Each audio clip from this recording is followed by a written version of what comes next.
Hola, buenas tardes a todos.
Bueno, pues ya estamos grabando. El cambio es una constante humana.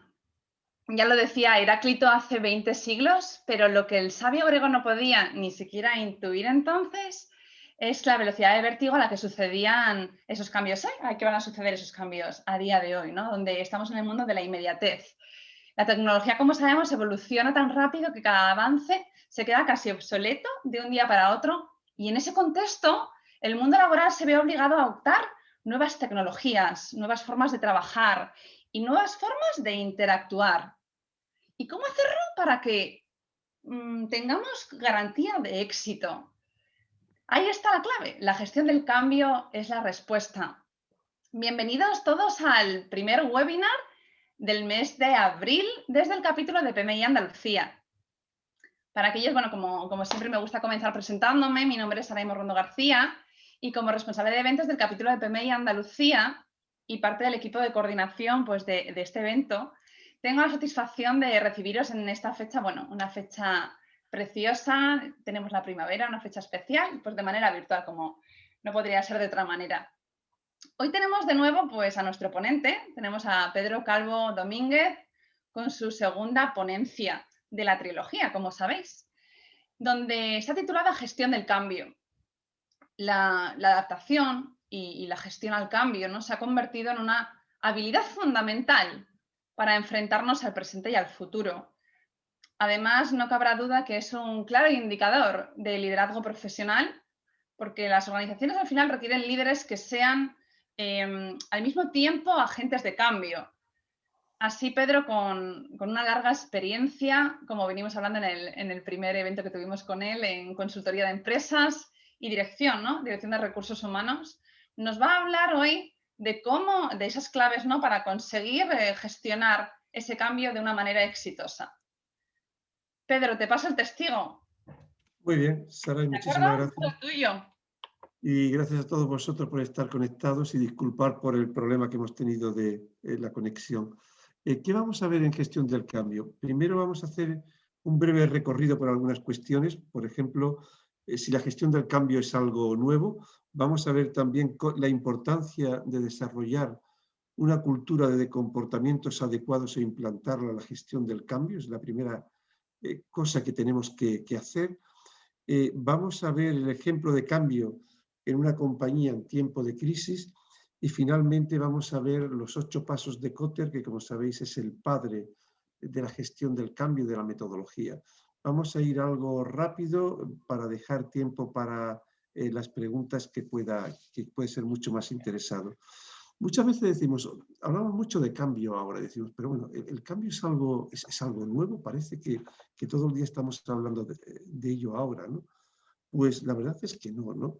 Durante muchísimos años las compañías han procurado rehacerse a sí mismo para competir mejor en el mercado.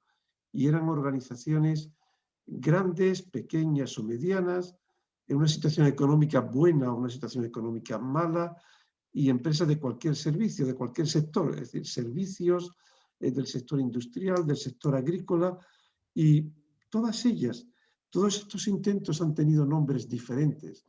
Empezamos por los círculos de calidad, que de alguna forma pretendía la gestión del cambio, el tema de gestión de calidad, reingeniería, el cambio cultural, la transformación, todo esto son distintos nombres que le hemos dado a lo que ahora llamamos comúnmente gestión del cambio. Y todas ellas, todas estas técnicas anteriores y toda esta parte de gestión del cambio, siempre ha tenido un mismo objetivo: introducir cambios fundamentales en la forma en cómo se gestiona una empresa para hacer frente a un entorno cada vez más competitivo. Eso es, cómo somos cada vez más competitivos. Eso es el objetivo de la gestión del cambio en un entorno cada vez más desafiante. Había hablado de desarrollar una cultura de comportamientos, y esto puede sonar un poco extraño cuando hablamos de gestión del cambio. Bueno, lo que tenemos que pensar es que todo proceso de transformación que tenemos va buscando en sus equipos y personas que hagan las cosas de manera diferente y mucho más eficiente. Ese es el objetivo de cualquier proceso de transformación, es decir, que genere mayor impacto en el cliente, que se aceleren todos los procesos de ventas y que hagan todas nuestras operaciones de trabajo o de servicios cada vez más eficientes. Todos los enfoques que tradicionalmente se han dado, todos los enfoques se centran en procesos y sistemas, al mismo tiempo que olvidan que el verdadero cambio consiste en identificar qué nuevos comportamientos necesitan tener nuestra gente que va a trabajar con estos cambios.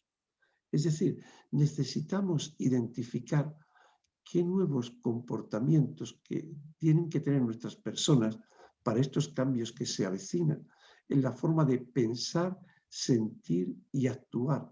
Eso es lo que estamos buscando. Es decir, una máquina por sí sola, un robot, no te hace nada. La inteligencia artificial tampoco, la digitalización tampoco. Lo que tenemos que identificar es en todos y cada una de las personas que forman parte de nuestra organización qué nuevos tipos de comportamiento necesitamos para que acepten, se involucren y trabajen con ese robots, con esa digitalización o con esa inteligencia artificial. Hay algunos datos muy clarificadores al respecto. Hay dos autores de libros de ingeniería que quizás sean los más renombrados a nivel mundial. Uno de ellos es Walter Skaman, que escribió un libro, El por qué los sistemas funcionan, y el segundo es Mike Hammer, que escribió un libro que se llama Reingeniería, que es el libro más vendido en toda la historia de ingeniería. Estos libros se centraban nada más que en procesos y sistemas para mejorar las empresas. Ellos mismos reconocieron de que había habido un fallo importante, que para que esa tecnología pudiera funcionar, para que esos procesos, esas metodologías, estos sistemas pudieran implementarse, necesitábamos que las personas tuvieran nuevos tipos de comportamiento, es decir, nuevas formas de pensar, sentir y actuar. Hay un ejemplo interesante, hay una profesora de Harvard, Cynthia Montgomery, estudió la productividad de los bancos americanos en el año 90 y en el año 2000, en ese decenio. ¿Qué fue lo que encontró? Que la productividad había bajado un 10%, a pesar que ya había los mejores software, ya empezaba la inteligencia artificial a estar por ahí, toda la parte del Big Data, muy al comienzo de la digitalización, pero había una mejora brutal entre el año 2000 y el año 1990 en cuanto a tecnología en los bancos. La productividad bajó un 10%.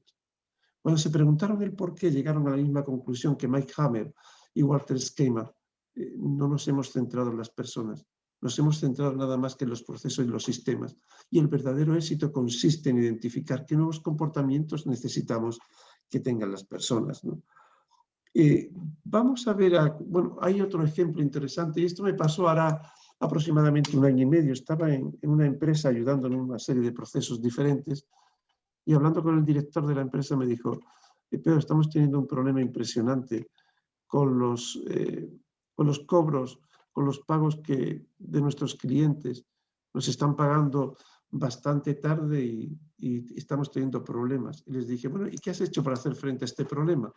Y me dice, pues lo normal, abrir una línea de crédito con el banco, pagarle más tarde a los proveedores y también pues intentar un programa de ahorro de costes importante, ¿no? Porque de los 5 mejores clientes, 3 de ellos están retrasando los pagos. Y bueno, pues lo que hizo fue lo que figura en cualquier libro, en cualquier metodología, y lo que nos dirán pues muchos expertos, ¿no? Y le dije, ¿has pensado en identificar qué nuevos comportamientos necesita tu gente frente a esta situación? Me dice, ¿de qué me hablas, Pedro? Y le dije, sí, lo que tienes que pensar es, frente a esta situación, cómo lo puedes resolver sin tener que comprar un software nuevo, sin tener que pedir una línea de crédito al banco y sin tener que atrasar los pagos a tus proveedores.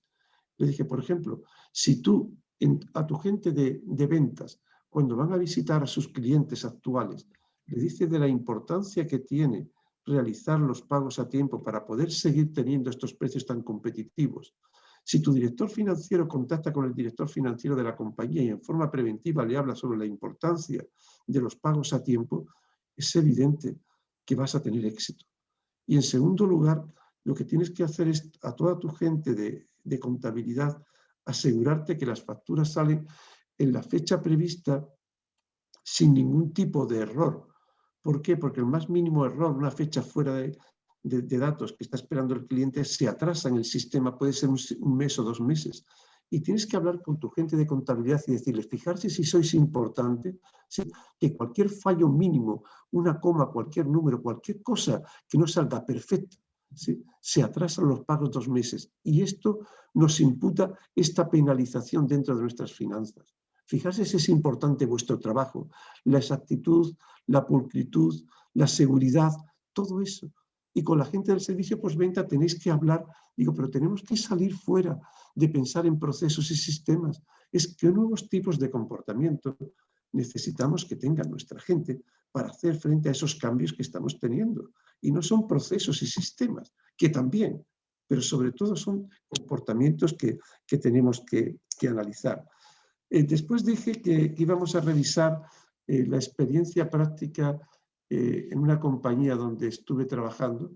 Era el año 2008, el año de la gran crisis que tuvimos, la crisis anterior, y estábamos realmente en un entorno VICA, ¿no? Es decir, un entorno muy volátil, muy incierto, muy cambiante, muy ambiguo, y con la impronta también de que teníamos un clima laboral realmente negativo. Habíamos hecho una encuesta hace un año antes y los resultados eran mucho peor de lo que cualquiera de nosotros, cualquier miembro del comité de dirección podría pensar.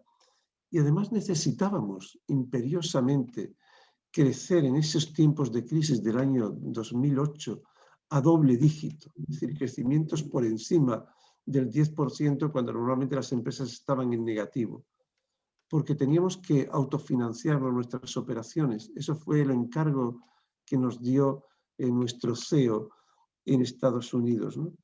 Y era claro que necesitábamos una transformación, y cuando estamos hablando en transformación significa centrarnos en dos cosas, en personas y en procesos, ¿no? ¿Qué fue lo que hicimos? Bueno, pues tuvimos, como digo, un nuevo director general y lo primero que hicimos para dar muestras que las cosas iban a cambiar era pasar de 14 miembros del comité de dirección a 9. En un periodo de 2 meses invitó, de esos 14 miembros que había, a 9, invitó a 6 de ellos a salir de la compañía. Era un mensaje claro para toda la organización de decir que todos aquellos que no estuvieran a favor del cambio, evidentemente tendríamos que tomar medidas inmediatas, ¿no? Pero empezamos a dar... También hicimos otra cosa importante, sobre todo era para que la gente viera que teníamos que ser mucho más ágiles, flexibles, dinámicos dentro de la organización y que teníamos muchos miembros en el comité de dirección. Otra cosa que hicimos, que hizo el director general, fue regalar un libro a todos los miembros del comité de dirección y la segunda línea, que el título del libro es Primero los empleados, los clientes después. Quería dar un mensaje muy claro. Esta transformación tiene que venir a través de un cambio cultural, porque si no, no vamos a tener éxito en nuestras estrategias a largo plazo. ¿Sí? Este libro, como sabéis, es de Vineet Nayar, es un profesor de Harvard, se puede comprar en cualquier gran centro comercial se puede comprar, está disponible en castellano también, es un libro precioso, pero fue otro mensaje que dio. El primero era reducir drásticamente, dramáticamente, el número de miembros del comité de dirección e invitar a salir a bastantes de ellos que sabíamos que no se iban a adaptar a la nueva cultura, al nuevo cambio que necesitábamos. Y segundo, regalar el libro. De primero los empleados, los clientes después. El tercer paso fue realizar una nueva encuesta de clima organizacional para ver dónde estábamos y para ver si podíamos seguir creciendo a ver si podríamos crecer a doble dígito para ello. Y realmente nuevamente el dato salió bastante negativo y nos preguntamos, ¿podíamos tener una transformación brutal en nuestro negocio teniendo un mal clima laboral? Y con todas estas premisas, el director general llamó a un offsite, a una reunión de todo el comité de dirección fuera de las oficinas. Y una de las cuestiones que hicimos era considerar la cultura como una ventaja competitiva y formar parte del plan estratégico de la compañía, al mismo nivel que la innovación o crecimiento en nuevos mercados. Porque teníamos el firme convencimiento de que si no tuviéramos un clima laboral muy bueno, no íbamos a conseguir nuestros objetivos a largo plazo. Otro de los compromisos que adquirimos en esta reunión era que los directivos de primer nivel tendrían que emplear el 50% de su tiempo diario hablando con las personas. No en reuniones de departamento, no, el 50% de la jornada de trabajo, si trabajábamos 10 horas al día, 11 horas al día, 6 horas era hablar con las personas sobre el cambio. Y también pusimos una norma de no más de 2 horas y media de reuniones al día a cualquier nivel de la organización. Evidentemente cambiamos muchas cosas, ¿no? Cambiamos las formas de trabajar, nos cuestionábamos todo. Teníamos que formar un verdadero equipo y creamos lo que se llamaba los pilares básicos, es decir, los comportamientos que como organización deberíamos de tener. Y eran 3 grandes áreas que queríamos abarcar. Uno de ellos era iniciativa y toma de decisiones. Queríamos que las personas salieran de esperar a recibir órdenes a que ellos se sintieran dueños de su parcela, de su parte de negocios e incrementar su autoconfianza y su autoseguridad. Lo segundo era feedback y coaching continuo. Lo que queríamos era premiar la contribución de la gente por realizar acciones importantes para la compañía y no esperar final de año cuando teníamos nuestra evaluación del desempeño. Era reconocimiento, feedback, coaching a todos los niveles de la organización. Y el tercer tipo de comportamiento que queríamos buscar era la agilidad, la rapidez, ¿no? Huir de una respuesta correcta e intentar trabajar sobre ello mucho para que saliera perfecto. No, creemos que esto es correcto, vamos a lanzarlo ya y vamos a aprender del error. Fue muy interesante este offsite porque nos dio también algunos ámbitos donde tendríamos que actuar, ¿no? En primer lugar, la compañía tenía más de 50 competencias, ¿no? Era algo de locos. Y lo redujimos nada más que a 4 competencias, donde todo el mundo se tenía que centrar a trabajar en esas 4 competencias. Y después lanzamos un programa de formación muy interesante que llamábamos Aprendamos a cambiar. Y estos fueron unos cursos con profesores muy buenos para enfatizar estos programas que habíamos dicho, estos comportamientos de iniciativa, agilidad, coaching, feedback, reconocimiento a todos los niveles de la organización y después implantarlo dentro de la organización. Fue muy bien recibido por la gente y los directivos, para los directivos diseñamos unos tipos de formación diferentes. Primero era aprender de ellos mismos, cómo eran ellos mismos como líderes y su estilo de liderazgo. En segundo lugar, era como comité de dirección cómo aprendemos a liderar juntos como equipo. Y lo tercero, cómo liderar a nivel individual. Sobre todo nos centrábamos en dos tipos de liderazgo: el liderazgo situacional y el liderazgo positivo. Para mí el liderazgo positivo es, si me permitís la expresión, es la innovación radical en el tema de management. Yo nunca he visto una herramienta tan eficaz para cambiar organizaciones como el liderazgo positivo, sobre todo siguiendo los criterios de Kim Cameron, un profesor de la Universidad de Michigan, y es el método, el tipo de liderazgo que llevamos en este tipo de organización, y realmente fue una sorpresa muy, muy positiva. Lo sabíamos por teoría, desde el punto de vista conceptual, y nunca lo habíamos aplicado, ¿no? Lo aplicamos y todavía, pues a día de hoy, puedo decir que fue el mayor éxito en mi vida profesional que he tenido lanzar este tipo de programas, ¿no? Y también teníamos conversaciones difíciles, esas conversaciones que nunca teníamos, como era hablar de los elefantes del pasado, qué tipo de conflicto teníamos sin resolver a nivel de equipos, a nivel de departamentos, a nivel individual, y sobre todo cómo empezábamos de cero, borrón y cuenta nueva, pero hablábamos con total honestidad, ¿no? de que esto no debería de seguir así, ¿no? Todos estos problemas, reinos de taifas que teníamos, fue unos diálogos muy interesantes. Otro tema que nos propusimos era eliminar la burocracia.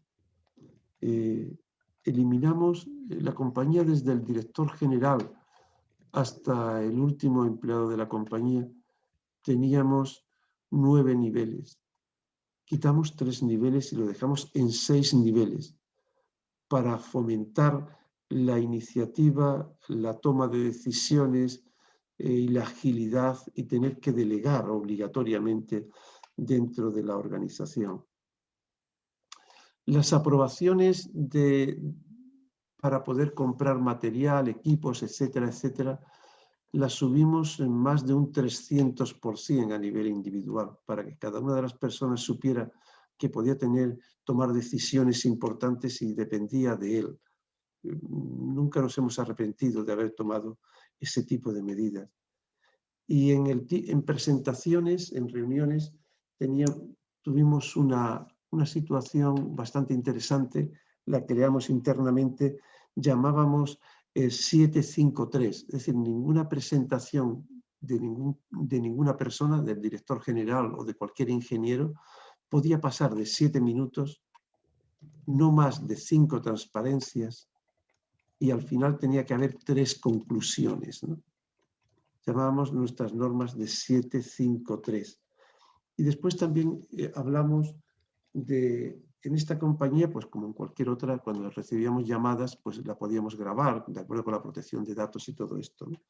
Y a esto lo llamamos historia de usuarios, y pusimos de qué se estaban quejando nuestros clientes. Y todo el comité de dirección, y después lo cascadeamos a todos los niveles, escuchaban lo que nos decían nuestros clientes. Con todo ello, evidentemente, teníamos todas las herramientas precisas y necesarias para tener un cambio, y tener un cambio con éxito. Realmente fue un cambio mucho mejor de que esperábamos en el mejor escenario, ¿no? Y también lo que hicimos fue para utilizar una metodología. Utilizamos la metodología de John Kotter, ¿no? Que está considerado el padre de la gestión del cambio. Como sabéis, es un profesor de la Universidad de Harvard, y yo creo que esfuerzos que se hagan sin seguir de gestión del cambio, sin seguir la metodología de Kotter, creo que están condenadas al fracaso, ¿no? Sí, una de las cuestiones que teníamos claro cuando lanzamos cambios, yo he lanzado varios cambios, pero sobre todo en esta empresa que os estoy diciendo, es que el objetivo era predisponer a la gente al cambio y no deprimir, ¿no? ¿Qué es lo que sucede en algunas organizaciones? Es decir, dentro de Kotter, el primero de los 8 pasos es el sentido de urgencia. Este paso es tan importante que el 70% de las iniciativas de cambio, cuando fallan porque el equipo de dirección no ha sido capaz de crear un sentido de urgencia. Hay un 70% de fallos. ¿Qué fue lo primero que hicimos? Fue hablar con 3 compañías que habían tenido un éxito muy grande en gestión del cambio, y hablamos con ellos sobre cómo lo habían hecho y sobre todo crear el sentido de urgencia. Sí, con el sentido de urgencia lo que pretendemos crear o que la gente crea es que hacer que la situación actual de la compañía sea mucho más peligrosa actualmente que lanzarse a lo desconocido. La situación actual es tan mala que es mejor lanzarnos a lo desconocido que continuar como estamos. Os pongo algunos ejemplos, ¿no? En esta compañía donde estuve trabajando teníamos varios centros de trabajo a lo largo del mundo. Nosotros teníamos una operación en una de nuestras fábricas que teníamos empleado a 14 personas. Y sabíamos, de hecho, que podríamos mejorarlo y hacerlo con 7, 8 personas, con la mitad, pero no lo conseguimos nunca.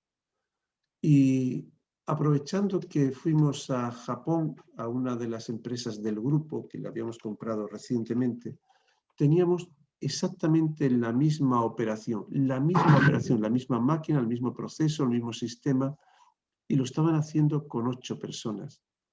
Grabamos esa operación y cuando regresamos a nuestra base, donde estábamos nosotros, llamamos al comité y a los mandos de ese área y les mostramos el vídeo.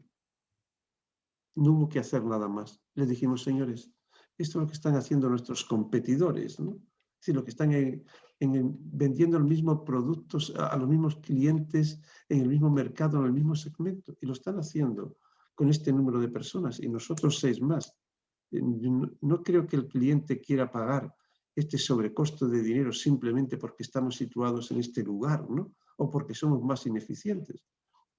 Digo, os dejo solos, si queréis hablar entre el comité y los mandos del área, os dejo aquí y si queréis hacer algo lo hacemos y si no seguimos, pero evidentemente tendremos que reducir poco a poco el número de personas, ¿no? Porque no somos competitivos.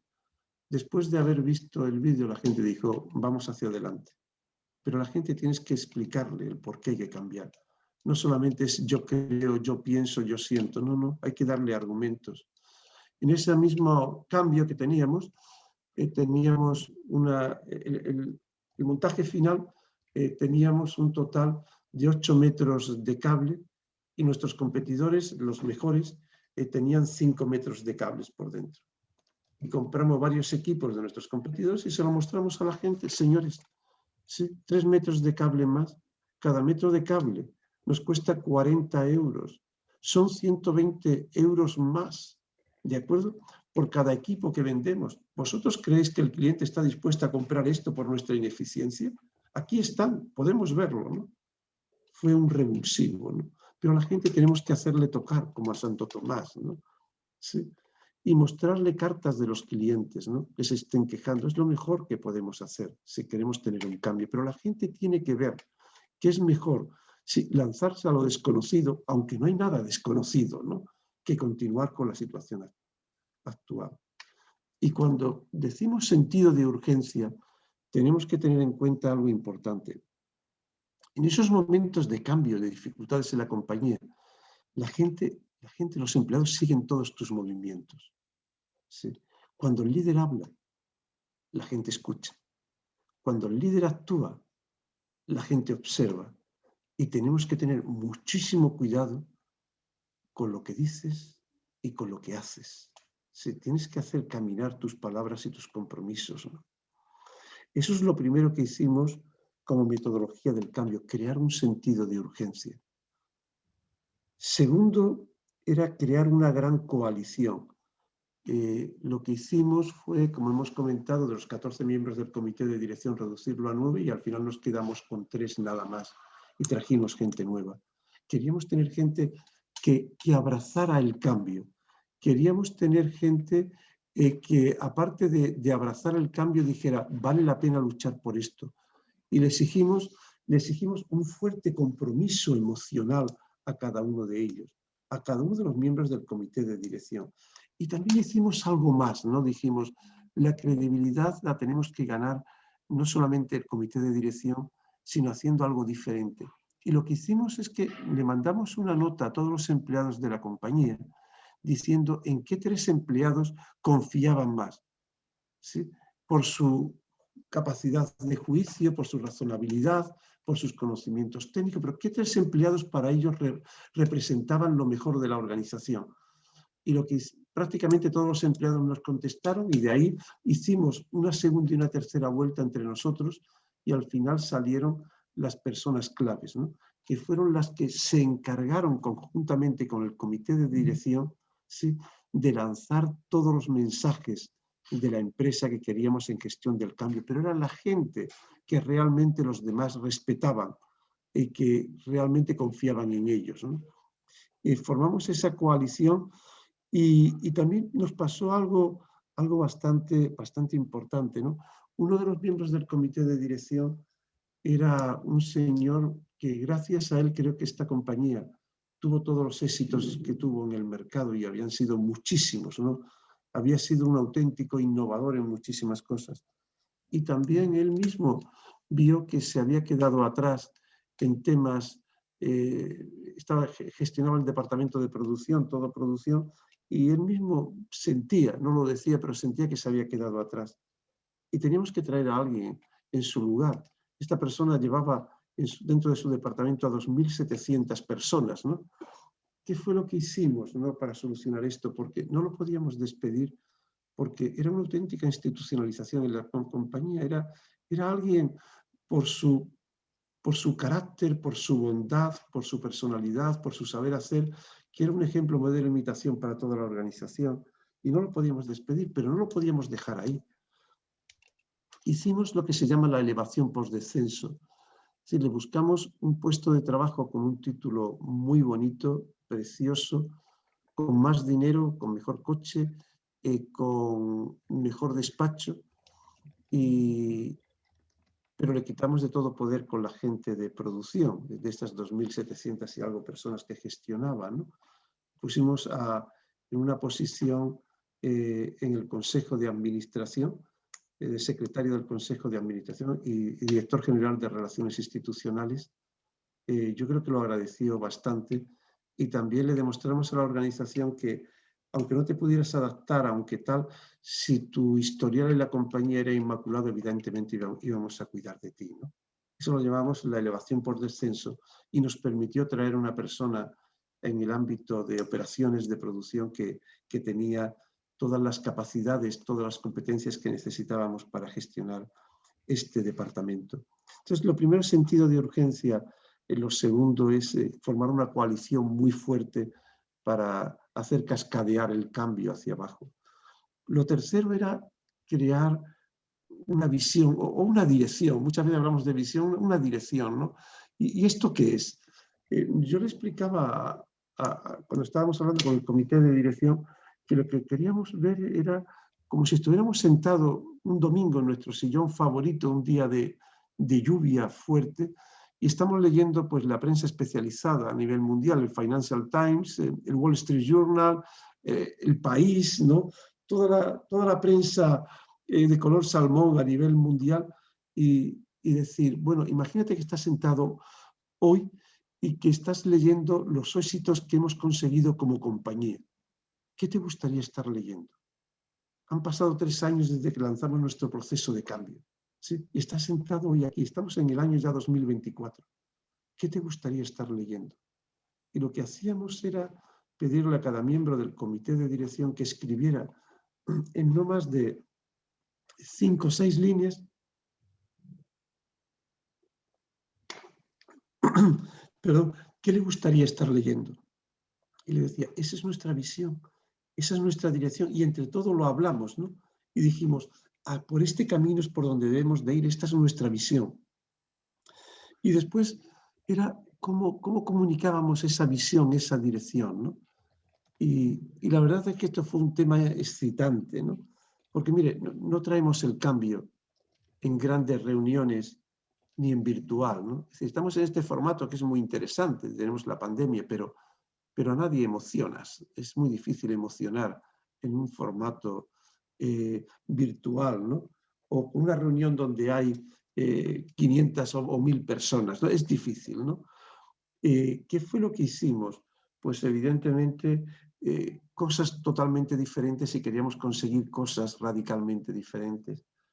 Una de las primeras cosas que hicimos, la compañía en total tenía 7.800 personas, fue que el director general y yo fuimos durante un mes entero seguido al turno de noche, que era el turno maldito, era un turno fijo. Todos los días íbamos a las 4 de la mañana a hablar con la gente. Hablar con la gente sobre el cambio. Si nos sentábamos a lo mejor con uno a uno, es decir, yo me sentaba con uno y el director general con otro, diferente en despachos, con un café, en mangas de camisa, y hablábamos con cómo nos sentíamos, que nos sentíamos frustrados, dolidos, cabreados por la situación de la compañía, que el fallo había sido evidentemente de la dirección, que no tenía nada que ver los empleados y que queríamos cambiar esto, ¿no? Y que nos dieran sus ideas, sus sugerencias, sus recomendaciones. Si estuvieran en su situación, ¿qué podríamos hacer? ¿Cómo ellos nos podrían ayudar? ¿Cómo podrían participar? ¿No? Y eran conversaciones, pues así, de tú a tú, ¿no? Y lo hicimos, involucramos al resto de los miembros del comité de dirección, empezamos a hablar en grupos pequeños y esto creó una corriente de apoyo brutal, ¿no? Era la primera vez y lo hicimos hablando con la gente del nivel, desde el punto de vista jerárquico más bajo, ¿no? Como decía el director general, hemos empezado a hablar con el almacenero del turno de noche y con el vigilante del turno de noche, ¿no? Empezamos a hablar con ellos sobre lo mal que nos sentíamos, sobre la necesidad del cambio, el porqué, cómo veíamos el futuro, cómo nos podían ayudar, cómo lo veían ellos, ¿no? Y fue maravilloso. Creamos reuniones estas de uno a uno, la gestión por paseo, seguramente sabéis lo que es, lo empezamos a hacer a todos los niveles del comité de dirección, la política de puertas abiertas. Cada semana el director se reunía con un departamento entero para hablar de qué estamos haciendo en la compañía. Todos los viernes, todos los departamentos se reunían en cafetería, el jefe con sus directos colaboradores a distintas áreas para ver qué es lo que estábamos haciendo. La única forma de generar el sentimiento de credibilidad y confianza con la gente es con la comunicación abierta y sincera. No hay otra. Hay estudios que se dicen que la comunicación no es una cuestión de lógica, ¿no? Hay un elemento psicológico mucho más importante que la lógica. Y es que cuando tú hablas con la gente, le estás comunicando un mensaje, le estás informando, le estás haciendo que participe, lo estás involucrando, es mucho más importante esa fase que el mensaje que tú estás transmitiendo. Está demostrado, porque la gente les hace sentir parte de la compañía, le hace sentir parte de un proyecto, le hace sentir parte de un todo uno, ¿no? Entonces esa es la parte importante que tenemos que trabajar. No es tan importante el mensaje, es mucho más importante, es que la gente se siente importante, se siente única. Ha venido el director general o ha venido el director de informática a hablar conmigo durante 40 minutos, 50, preguntándome, involucrándome. Esa es la parte maravillosa. Y si queremos cambiar, sí, tenemos que, decía Andrés Gide, un premio Nobel, dice, pues mire, tiene que comunicar el mensaje, tiene que repetir, repetir y repetir, porque la gente no escucha y tienes que volver a hacerlo.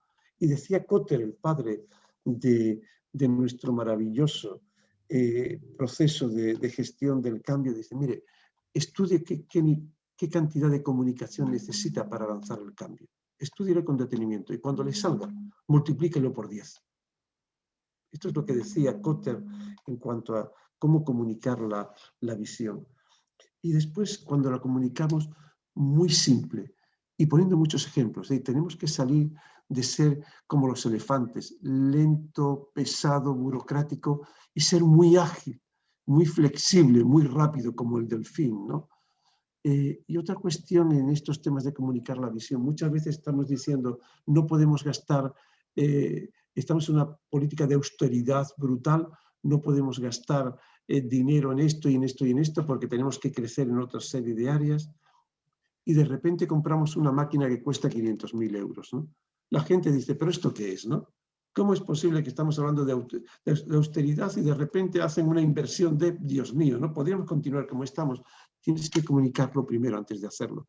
señores, si necesitamos comprar una máquina por esto, por esto y por esto, el precio es este, ¿sí? Y esta inversión se puede amortizar en un periodo de X tiempo. Este es el motivo que, porque si no decimos nada, el silencio comunica mucho más que, y queremos cualquier cosa creemos, cualquier rumor, si no hay una comunicación oficial de la compañía.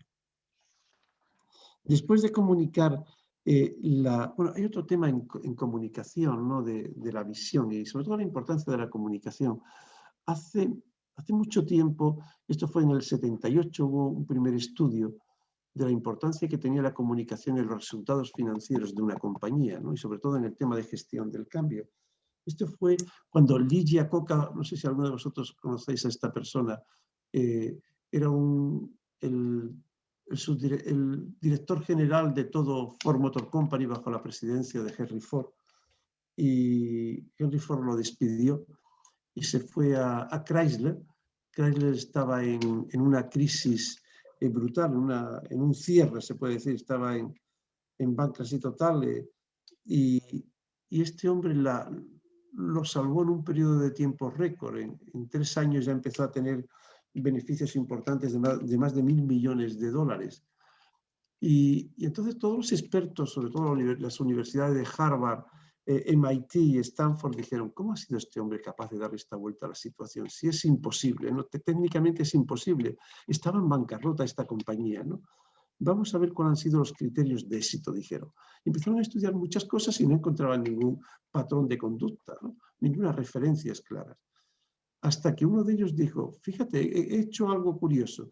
He visto cuántos comentarios positivos había con respecto a comentarios negativos y hemos visto que Lee Iacocca, en sus intervenciones en televisión, en sus escritos dentro de la compañía, en las grabaciones que tenemos dirigidos a todos los empleados que tenía grabado, lo hacía públicamente, lo que hemos visto es que hay 5 comentarios positivos frente a uno negativo, aunque estaban totalmente en bancarrota. ¿Cómo es posible eso? ¿Cómo es posible que tuviera ese lenguaje tan positivo, ¿no? Esta persona que tuviera 5 comentarios positivos frente a uno negativo, cuando normalmente en estas situaciones es todo lo contrario. Siguieron investigando y dijeron, bueno, vamos a hacer una serie de pruebas. Y varios profesores de universidad estudiaron 437 compañías para ver el efecto que tenía el lenguaje positivo, la comunicación positiva, con respecto a los resultados financieros. No fueron un paso más allá. Y fue curioso. Encontró que todas las compañías que tenían 4 comentarios positivos frente a uno negativo, todas tenían beneficios. Todas las compañías que tenían como mínimo 2 comentarios negativos frente a uno positivo tenían pérdidas. Estudios de investigación de Harvard. ¿Sí? Hay otro estudio sobre la importancia de la comunicación. Esto fue un estudio que hizo Watson Wyatt, importancia de la comunicación en gestión del cambio. ¿Por qué tenemos que comunicar tanto? Hizo un estudio a 531 directivos de grandes compañías que habían realizado reestructuraciones muy fuertes, despidos brutales. Y a todos ellos le formuló una sola pregunta. Si tuviera que dar marcha atrás en una cosa e implementarla, ¿qué haría? El 95% de ellos, el 95% dijo que comunicar más y comunicar más. A todas las personas de más de 80 años en Estados Unidos que han llegado a posiciones prominentes en el mundo de la política, en el mundo del arte o en el mundo de la empresa, le preguntan, ¿de qué se arrepiente que no ha hecho en su vida profesional? Más del 90% coinciden en lo mismo, haber comunicado más. Debería de haber comunicado más, uno a uno, nada de mensajes, en pequeños grupos, pero nada de mensajes escritos, nada de mails, nada de correos electrónicos, nada grabado, ¿no? Quiero con esto que veáis el impacto que tiene la comunicación en gestión del cambio en cualquier actividad en nuestra vida profesional. El siguiente paso, y este es el 5 dentro de Kotter, que también lo hicimos, fue eliminar obstáculos. Ya hemos dicho que eliminamos varios niveles organizativos, subimos aprobaciones, y lo que hicimos era, tenemos que hacer cambios brutales aquí también, porque si no la gente se va a preguntar, ¿pero dónde está el cambio? ¿Dónde está el cambio? Tuvimos que revisitar todos nuestros procesos de selección, de formación, nuestros procesos operativos de producción, de calidad. Empezamos como si fuera en una base cero como si empezáramos de cero nuestra compañía y decir, sabiendo lo que sabemos, esa gran ventaja que tenemos, si empezáramos de cero nuestra planta, ¿sí? ¿Qué sistemas tendríamos de calidad? ¿Qué sistemas tendríamos de relaciones con el cliente? ¿Qué sistemas tendríamos de formación? ¿Qué haríamos diferente? Y empezamos a trabajar sobre esto, sobre esa base cero, ¿no? Porque si no la gente diría, pero vamos a tener los mismos sistemas de evaluación del desempeño y los mismos sistemas de retribución, pero ¿dónde está el cambio? Aquí no hay ningún tipo de cambio. ¿Dónde está el cambio? Sí, en los nuevos procesos de calidad que debemos de tener, o los nuevos procesos de manufacturas, ¿dónde está? Es todo ficticio, ¿no? Y no podemos permitir hacer eso. Lo siguiente, y en esta parte de eliminar obstáculos, aunque no venga aquí, pues no pegue muy bien, pero quería comentarlo antes que se me olvide. Mire, hay que tener, cuando estamos gestionando cambios, hay que tener 2 tipos de reuniones en la compañía. Una que son las reuniones del día a día y otra, reuniones de gestión del cambio, pero no pueden estar para nada unidos.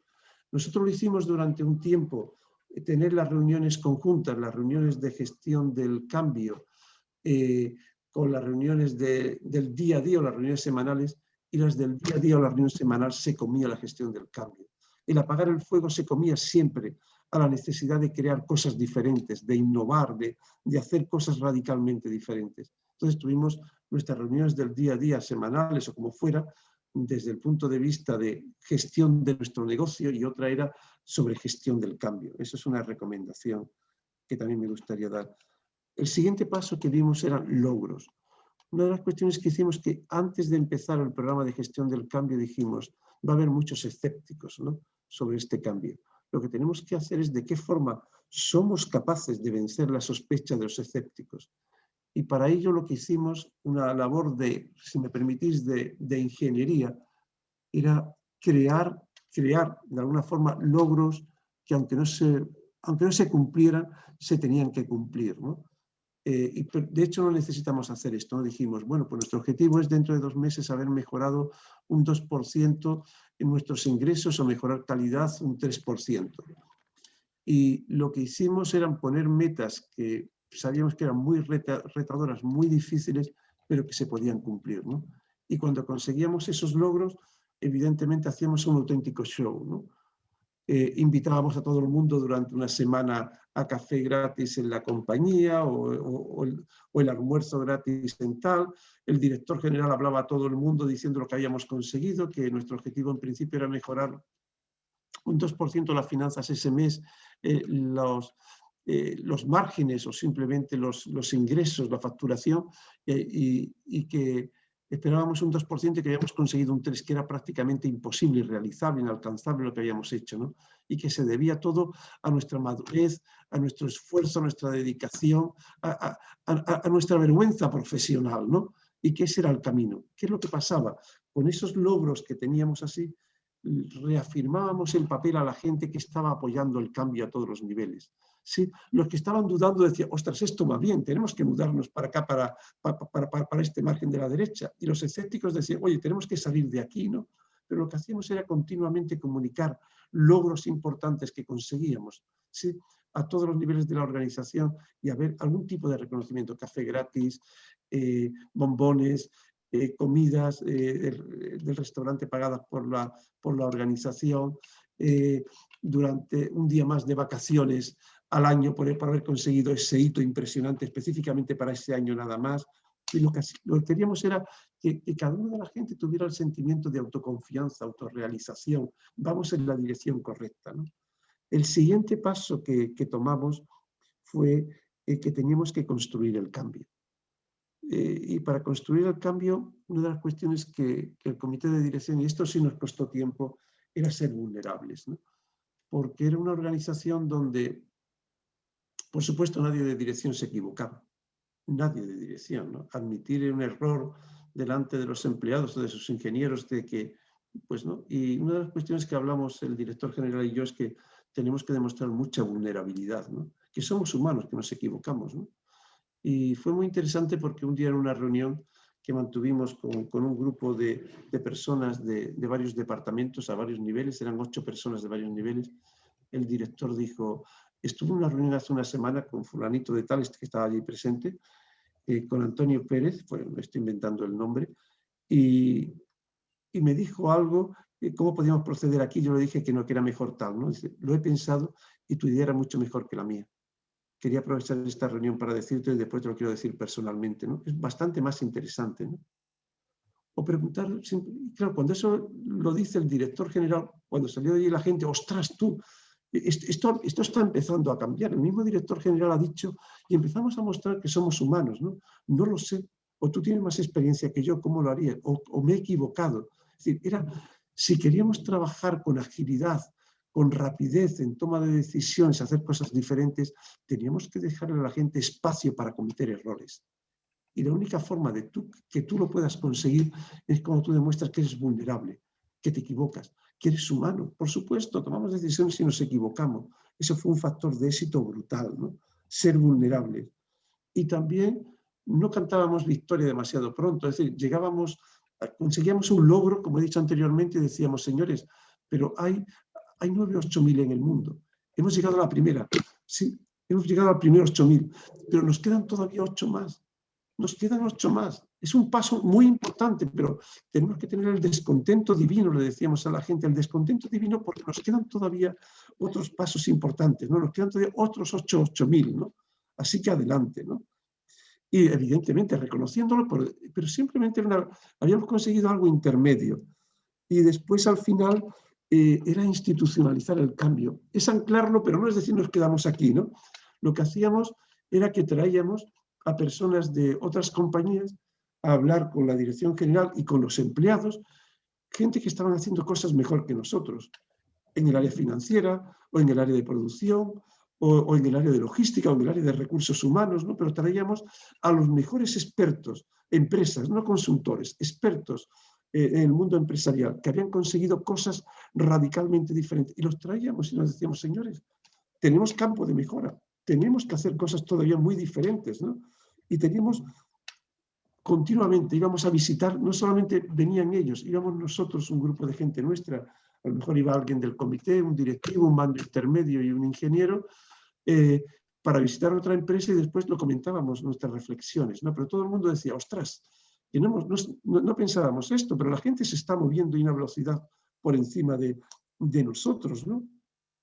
Y sobre todo construíamos nuevas capacidades, nuevos conocimientos, nuevos hábitos de comportamiento. Continuamente estábamos trabajando ahí. Y porque hay una cuestión, ¿no?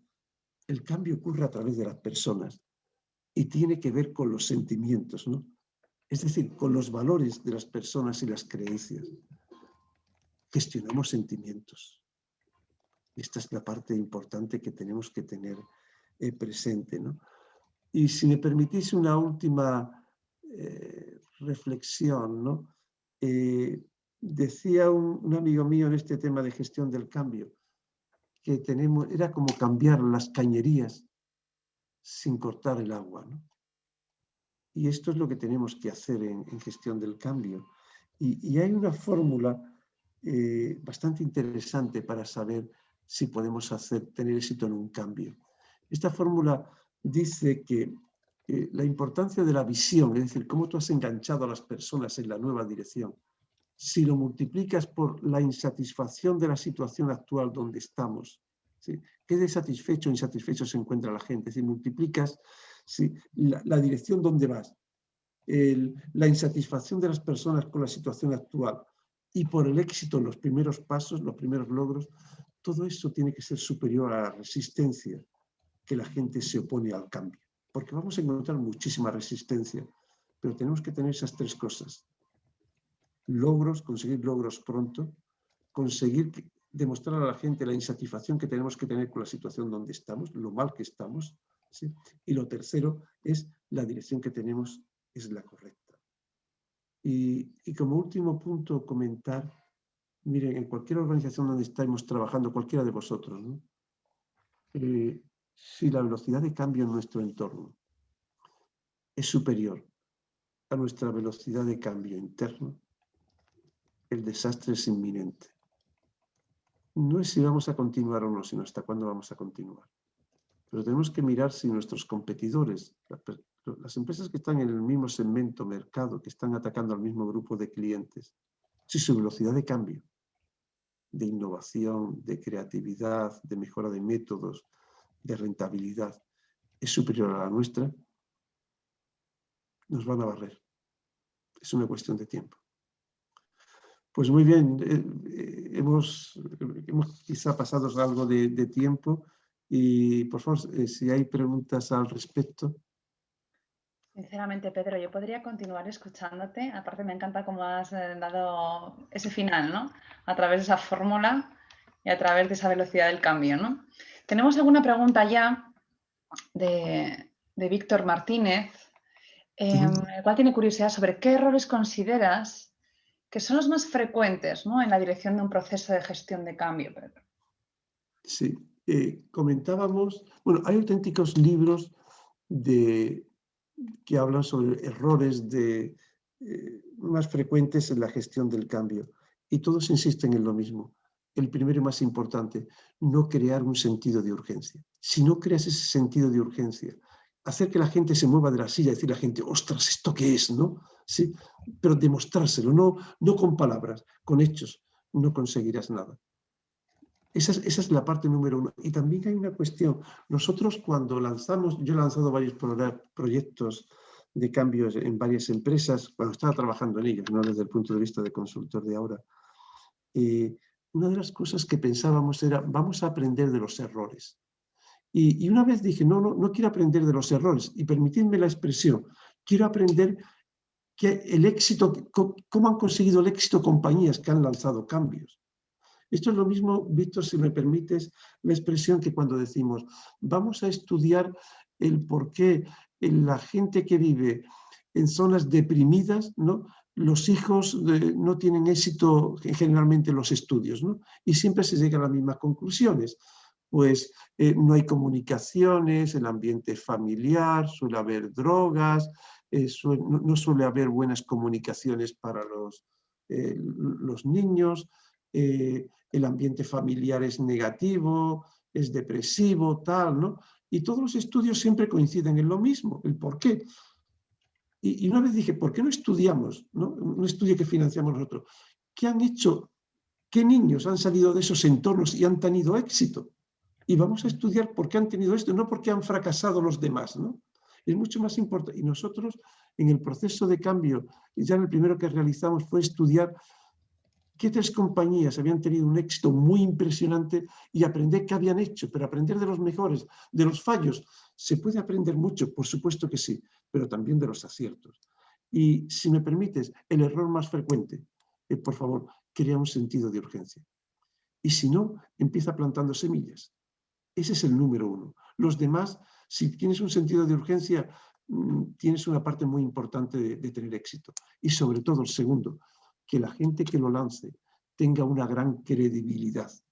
Porque si, Víctor, si tu director general en tu compañía o el director de recursos humanos, ¿sí?, la credibilidad que tienen, la confianza que generan no es muy alta, el fracaso está súper garantizado. Tiene que haber alguien con una gran credibilidad interna, que no necesariamente tiene que lanzarlo el director de recursos humanos o el director general, alguien dentro de la organización con una gran credibilidad que sea el que lo lance. Si no, la gente va a decir, si tú has sido el que me has traído aquí a esta situación, ¿tú me vas a sacar? No, no me vas a sacar. Credibilidad de la gente que lo lance y el primero de todos, crear un sentido de urgencia. No sé si te he contestado, Víctor, a tu pregunta. A ver qué nos dice Víctor. Muchas gracias, Pedro. Te comenta por aquí por el chat, ¿de acuerdo? Por Muy ahora bien, gracias.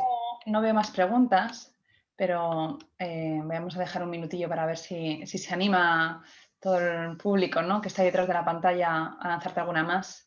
Sí que es cierto que, bueno, que has comentado a lo largo de la ponencia, ¿no?, has hablado del padre, ¿no?, de Kotter, Sí. y indagando sobre el tema de gestión de cambio, pues antes de tener este día tan especial, ¿no?, esta ponencia, pues leía yo en su libro Liderando el Cambio, ¿no?, que partía Sí. de la premisa que para que el cambio sea exitoso, bueno, los directores, los gerentes y altos mandos, ¿no?, que tienen que desear que el cambio se produzca. Y aquí como directores de proyecto, ¿no? O responsables de proyecto, o coordinadores de proyectos, debemos de promoverlo, ¿no? Como agentes de cambio. Una vez más tenemos una responsabilidad añadida a nuestro puesto. Pues parece que no hay más preguntas. Bueno, tenemos una por aquí de Elena Molina. Si tuvieras que recomendarnos un libro relacionado con la gestión del cambio, ¿cuál sería? Sí, hay uno de Kotter, Los 8 pasos de gestión del cambio, ese es el mejor que hay. Lo que sucede es que, evidentemente, viene hablando de un punto de vista conceptual y indica también algunos ejemplos, ¿no? Pero verdaderamente después, si aplicamos lo que dice Kotter, fracasaríamos. ¿Por qué? Porque evidentemente no puedes aplicar este sistema en Rusia, en Estados Unidos, en Indonesia o en España. Hay una serie de particularidades muy Culturales. diferentes, ¿no? Es decir, la parte conceptual es la misma, pero la parte cultural es muy diferente de cómo lo puedes lanzar, ¿no? Después tienes tú que añadir, desde el punto de vista del contexto cultural, la situación específica en que se encuentra la empresa, porque a mí me llegó a tocar una compañía, lanzar un cambio en una compañía que habíamos obtenido los mayores éxitos de nuestra vida, los mayores éxitos. Ganando dinero, no se podía ganar más dinero, era imposible, ni conseguir mejores calidades, ni productividad, estábamos en la cima y tuvimos que hacer un cambio brutal, ¿no? ¿Cómo tú eres capaz de convencer a la gente, ¿sí?, de que es necesario el cambio, ¿no? ¿Cómo lo convences a la gente cuando todos los indicadores te dicen que somos los números uno a nivel mundial de mercado, ¿no? ¿Cómo convences de que tenemos que ir en otra dirección, ¿no? Y eso sí que es difícil, ¿no? Y esa parte la tienes que aprender dentro de la empresa, no todo es conceptual y no todo es teórico, que es lo que nos dice el libro, ¿no? Después tienes que añadir muchas particularidades. Y la pregunta de Víctor, ¿por qué fallas y por qué tienes éxito? Y conocer a gente del mundo de empresa que te diga, esto y esto. No todo es conceptual. Pero el libro de Kotter, Los 8 pasos de Kotter, es, si me permitís, una recomendación de un libro, es el mejor años luz. Muy bien, pues parece que se anima la cosa y tenemos otra pregunta, Pedro. Viene de Muy bien. Almudena Rodríguez Pardo, que es nuestra próxima ponente este mes. ¿Existen empresas que piden un plan concreto de la gestión de cambio? ¿Lo de pequeños pasos les da miedo? ¿Prefieren definir un plan en plan Big Bang? ¿Experiencias en este área? Es su pregunta. Sí, vamos a ver. Cuando hablamos de cambio, desde el punto de vista conceptual, todo el mundo tenemos claro que muchas compañías tienen que cambiar y dar pequeños pasos. Hay veces que yo llamo que hay que dar cambios tranquilos y cambios muy acelerados, ¿no? En 2 minutos intento explicar los 2 minutos o menos. Una vez tuvimos en una compañía un cambio brutal y muy rápido de que llegó el director general de una compañía de antigua forma, todo el mundo chaqueta, corbata, sobre todo los directores, había un margen de vestir, directores chaqueta, traje, los demás chaqueta y pantalón de color diferente, tal. Y llegó un director general nuevo, había que hacer un cambio brutal y lo que se presentó a esa reunión con un pantalón vaquero y con una camisa de rayas, ¿no?, de manga corta. ¿Sí? Fue el primer mensaje, más claro de gestión del cambio no se puede hablar, ¿no? Fue la primera reunión que tuvo con el comité de dirección. Y le dijo, señores, creo que no estáis interesados en que la compañía vaya hacia adelante, ni estáis interesados en trabajar con los clientes y que esta compañía tenga éxito. Eso ha sido lo que he escuchado. Sí, estoy ahí fuera, si alguien quiere venir a hablar conmigo, que me lo diga. Un cambio brutal. Y hay otros cambios, como dice Almudena, pequeños pasos que el director general le dice a sus colaboradores. Mira, creo que la situación está yendo bien por esto, por esto y por esto. Estos indicadores, estos datos que tenemos, los grandes KPIs, KPIs que tenemos, no están yendo bien. Si esto continúa durante un mes más o 2 meses más, tendríamos que hacer algo diferente. Y ya están planificando con esos pequeños pasos el cambio, ¿no?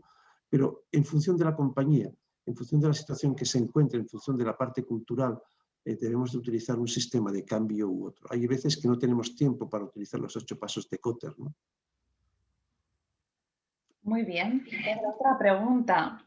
Y ya la última. ¿Cómo se puede calcular un volumen presupuestario para presentar a dirección? yo veo que la intención del cambio requiere una inversión en sí y hay que defenderla frente al comité. Bueno, normalmente las ideas de gestión del cambio vienen del comité de dirección, prácticamente el 99,9%, ¿no? Son ellos los que tienen que... Es decir, al final no tienes que gastar mucho dinero. Yo diría que forma parte de las operaciones. Lo que hemos estado hablando es crear un sentido de urgencia. Aquella gente que no comulgue con la idea del cambio que tenemos, hay que invitarla a salir a nivel del comité de dirección, ¿sí? Después, crear la visión no te cuesta nada. La formación, que hay que comunicar la visión, tampoco. Después tiene que haber programas formativos, pero los mismos programas formativos que tú tienes, que estás dando de una serie de temas, lo estás dando en otra serie de temas. No te sale más caro revisar proyectos, no sale más caro necesariamente, ¿no? Yo ahí, nosotros nunca hemos trabajado en presupuesto de gestión del cambio porque entendíamos que con nuestros presupuestos de la compañía teníamos que hacer frente a eso y no a ir al director general o a la central y a decirle, oye, mira, necesito que me dejes 300.000 euros o 500.000 euros para hacer este programa de cambio, ¿no? Yo solamente conozco un ejemplo que sí fue necesario un proyecto de inversión de 7,2 millones de dólares en un caso de negocios que viene muy bien explicado de Harvard, que se llama Sonitrex. Es un cambio donde, para hacer este cambio brutal en 13 compañías del grupo, fue necesario invertir 7,2 millones de euros. Yo he hecho, cuando he estado trabajando en varias compañías, yo he estado trabajando en 7 multinacionales, en 7 países, hemos hecho cambios en 4 de ellos y no hemos gastado nada fuera de lo normal, ¿no? No ha habido nada especial de presupuesto. Muy bien. Pues ya voy a dar cierre al evento de hoy. Y para ello, pues como vengo haciendo siempre, daros las gracias a todos vosotros por haber decidido compartir esta horita con nosotros, esta horita un poquito más larga, con el capítulo de PMI Andalucía. Mañana, como bien sabéis, recibiréis un correo a través del cual os permitirá evaluar cómo ha sido un poquito el evento en general, el sonido, la temática, etcétera, ¿de acuerdo? Para nosotros es muy importante y agradeceríamos que reservaseis unos minutos para hacérnoslo llegar, de manera que podamos, una vez más, seguir mejorando y sacar esas lecciones aprendidas. En cuanto al código, para que podáis asignaros esos PDUs tan deseados, lo ha puesto mi compañera Elena a través del chat, pero voy a aprovechar también para cantarlo, ¿no? Comienza por la C de casa, 410, 3R de Roma, 9Y, 3B de Barcelona. Insisto, lo tenéis en el chat, donde ahí no hay fallo, ¿de acuerdo? Para que lo copiéis y lo peguéis y podáis hacer la gestión. Aquellos que no sois socios del capítulo, ¿de acuerdo? Porque los que sois socios estamos tramitándolo desde el voluntariado, desde la parte de voluntariado de PDUs. Una vez más, recordaros que a través de redes sociales podéis estar a la última de todas las novedades en gestión de proyectos y de los eventos que tenemos próximos. Por ahí hablaba yo antes de Almudena, ¿no? Que lo tenemos próximamente, el día 22 de este mes. Así que estar muy, muy atentos, ¿de acuerdo? Mantenemos siendo el jueves el día de creación de los eventos, porque elegisteis que era el mejor día que os venía de la semana. Y no quiero entretenerme mucho más, ya con esto me despido y me quedo con una de las frases que ha dicho Pedro: cambiemos las cañerías sin cortar el agua. Espero que os haya gustado mucho el evento de hoy. Ha sido un placer para mí estar aquí también con vosotros y hasta la próxima. Hasta luego. Buenas Luego, un tardes. placer a todos.